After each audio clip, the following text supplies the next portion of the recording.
C'est l'heure de votre journal sur Radio Nord présenté par Ida Ibinga. Radio Nord, il est 16h. Assalamu alaikum, fidèles de la 95 FM à Radio Nord, à la passion du savoir au service du développement. À la présentation de votre principale édition d'information, Ida Ibinga. Merci d'avoir choisi Radio Nord pour vous informer. Voici pour le sommaire sur le plan local.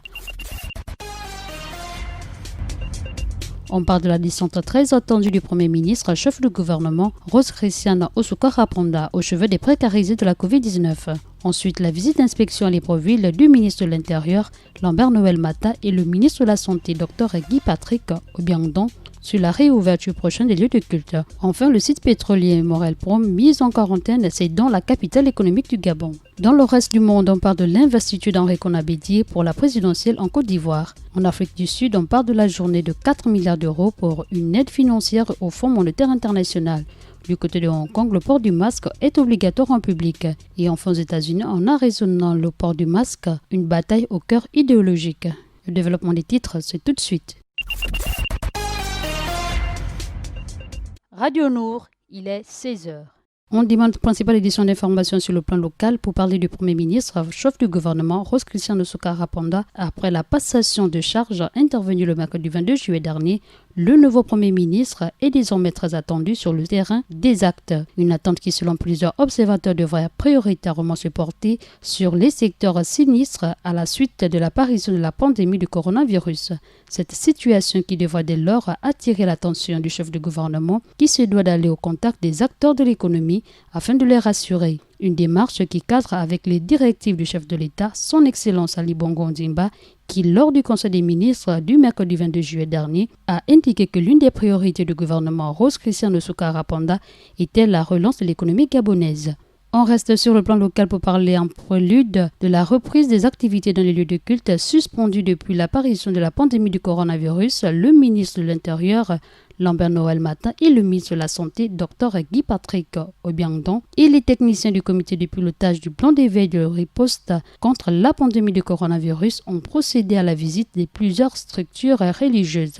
Il était question lors de cette descente d'évaluer l'exécution du plan d'adaptation des mesures barrières à l'intérieur des églises et des mosquées. Cette visite s'inscrit dans le cadre de la réouverture prochaine des dites structures. Ainsi, le ministre de l'Intérieur Lambert Noël Mata et le docteur Guy Patrick Obiangdon ont visité tour à tour la cathédrale Sainte-Marie, l'église évangélique du Gabon, la paroisse de Baraka, l'église de l'Alliance chrétienne et missionnaire du Gabon, la paroisse d'Avea 2 et les assemblées de Dieu du Gabon le PK8, le centre d'évangélisation Béthanie et la mosquée Hassan II. Occasion pour le ministre de l'Intérieur d'insister auprès des leaders religieux sur la responsabilité individuelle et collective quant aux nécessaires précautions à prendre en leur sein afin d'éviter une résurgence des contaminations. Je propose d'écouter le ministre de l'Intérieur, Lambert Noël Mata.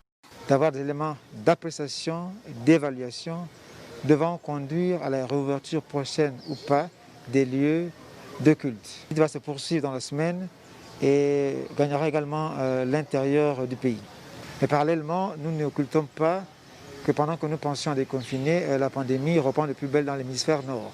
À l'instant, vous écoutez le ministre de l'Intérieur, Lambert Noël Mata. Je vous propose ensuite d'écouter la réaction de quelques leaders religieux présents sur les lieux. Excepté ces mesures barrières et autres, nous avons exigé alors, avant l'entrée des mosquées lors de la réouverture, que chaque musulman, par exemple, se présente dans le lieu de culte avec un tapis. De la joie, de l'espérance et de l'espoir pour que les églises s'ouvrent. Beaucoup de fidèles souffrent de ne pas pouvoir prier, de ne pas pouvoir exprimer leur dévouement pour le Seigneur. D'assurer des dispositions sanitaires pour une éventuelle réouverture des lieux de culte.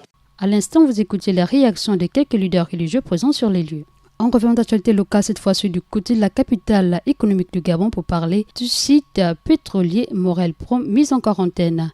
C'est à travers une note de la direction générale signée de l'administrateur adjoint que l'ensemble des employés et des prestataires de la société pétrolière Morel Prom ont appris la mise en quarantaine de leur site suite au test Covid-19 révélé positif d'un agent. En marge de cette annonce, la direction générale a en effet pris des mesures visant entre autres à dépister l'ensemble des personnes présentes sur le site, mais également le confinement de 75 personnes à Port-Gentil ou encore du maintien du personnel asymptomatique mis en isolement. L'actualité, c'est aussi dans le reste du monde. On parle de la présidentielle en Côte d'Ivoire vers l'investiture d'Henri Konan Bédié au nom du Parti démocratique de la Côte d'Ivoire. Le week-end dernier, se tenaient des conventions éclatées à travers le pays pendant lesquelles près de 9400 membres de la formation historique vont voter pour celui qui se présentera au scrutin d'octobre prochain. Une nomination sans suspense puisque le chef du parti, Henri Konan Bédié, est le seul candidat, soulignant que l'esprit était à la fête le dimanche dernier à la maison du Parti démocratique de la Côte d'Ivoire de Cocody, commune d'Abidjan. Dans la grande salle de conférence, les membres du bureau politique, les secrétaires, les délégués et autres cadres attendent leur tour pour glisser dans l'urne l'unique bulletin disponible qui porte le nom d'Henri Konan Bédié.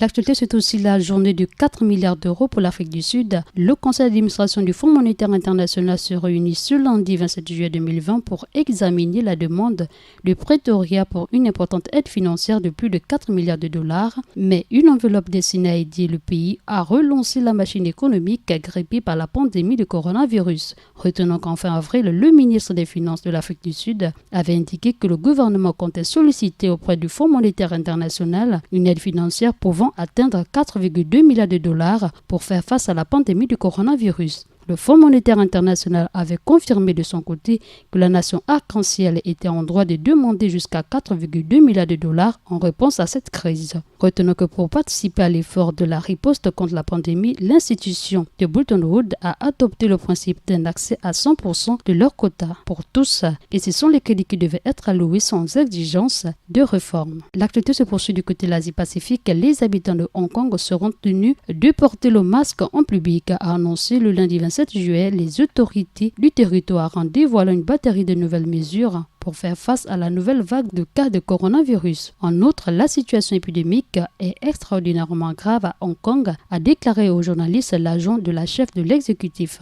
en annonçant que les rassemblements publics à plus de 2 personnes seraient interdits dans l'ex-colonie britannique et que les restaurants n'y seraient autorisés qu'à la vente à emporter. En confirme d'actualité internationale en Amérique, le coronavirus continue de progresser dans la majorité des États américains, en particulier ceux du Sud. Républicains pour la plupart, là-bas, le masque est devenu l'enjeu d'une bataille idéologique initiée par le discours de Donald Trump. Or, l'Arizona est l'un des États les plus frappés par la pandémie du coronavirus depuis juin dernier et la levée du confinement début mai. Cependant, le gouvernement républicain refuse d'imposer le masque comme le demande.